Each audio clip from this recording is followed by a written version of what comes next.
Hi, Emerging Literacies friends. Welcome to the Weekly Synthesis. I'm your Synthesis Master, Lela Moore. It's weekend, and our topic this week was digital storytelling and podcasting. I was very excited to end up with this topic because I took a podcasting course a few years ago, and this is giving me a chance to dust off my mad skills. Let's dive right in. It's probably the reporter in me. Part of what draws me to podcasts is that I feel like I'm eavesdropping on a fun conversation. Now, during our discussion this week, Elizabeth said, I don't listen to podcasts. I feel as though I'm eavesdropping on a conversation among friends who aren't my own. So, my love of eavesdropping is definitely not universal. Fortunately for us all, there are many different types of podcasts, and not all of them are going to feel to you like you're eavesdropping. A good podcast for you is going to make you feel connected, not left out.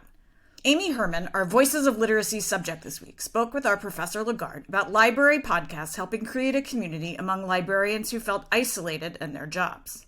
When you're isolated, for example, you're the only person in your district working as a librarian, you can feel like no one understands you or the work you do.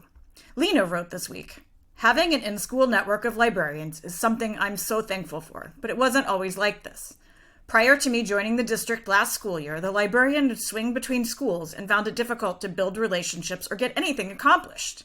Just being able to send a chat to ask a question, complain, sympathize, or relate is so important in this line of work because it can become very isolating otherwise. No one knows what we do on a daily basis, and most come up with their own assumptions. Connection was a theme of our bingo board readings this week. Sometimes that was connecting kids with technology, as in the article Digital Storytelling and the Digital Divide.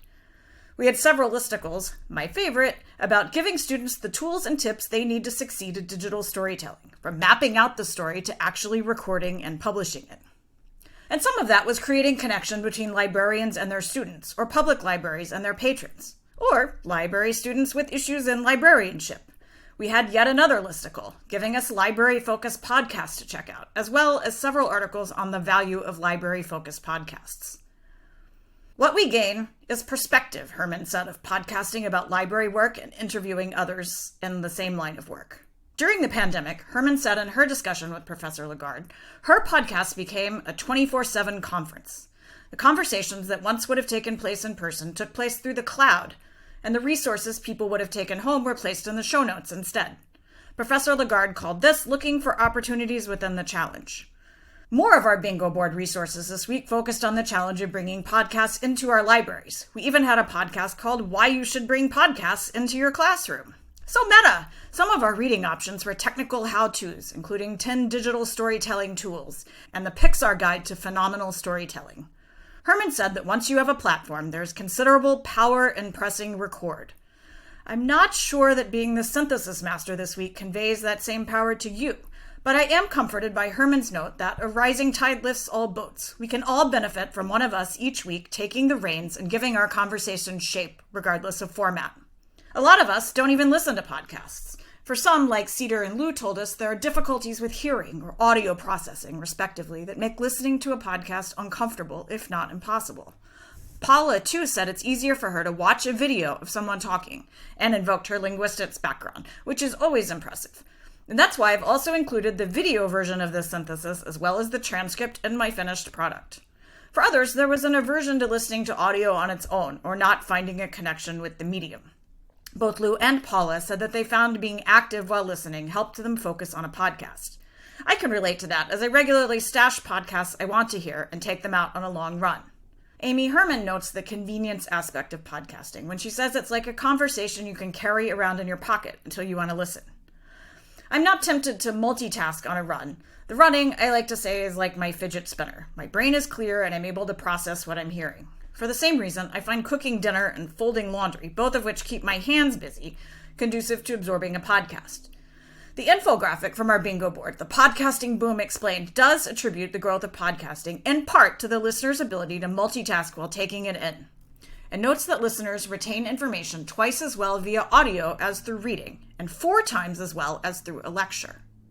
The same infographic notes through an overlap of educational content presented in an entertaining way, podcasting increases both the intimacy of the experience and the potential for empathy among the audience for the story being told.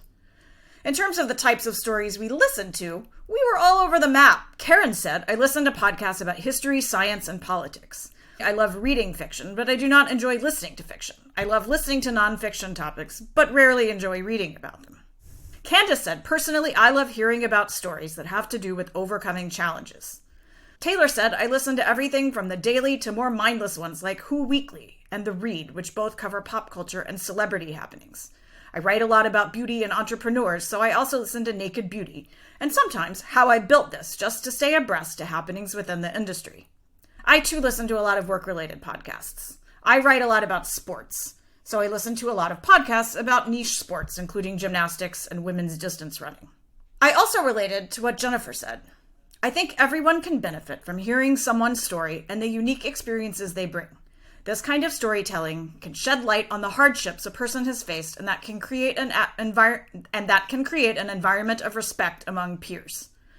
I like stories about strange illnesses and bizarre cultural phenomena, like multi-level marketing and cults, which are kind of the same thing. Basically, if the narrator's going down a rabbit hole, I'm there with them.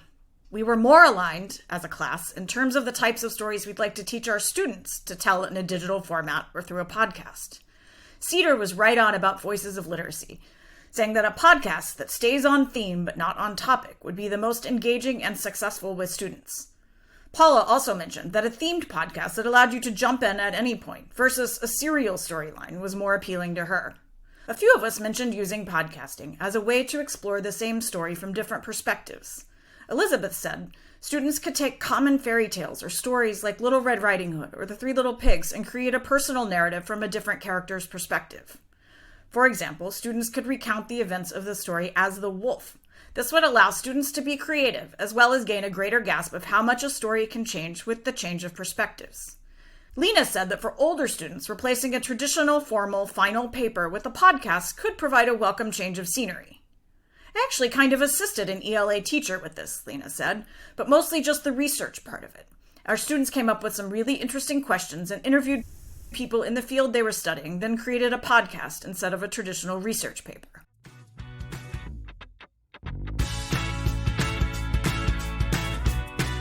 I used Descript to create this short podcast. Descript is software that you install on your computer. It's about a decade old. It began when its founders wondered why you couldn't edit audio the way you edited text, instead of editing waveforms as you would with, say, music production software.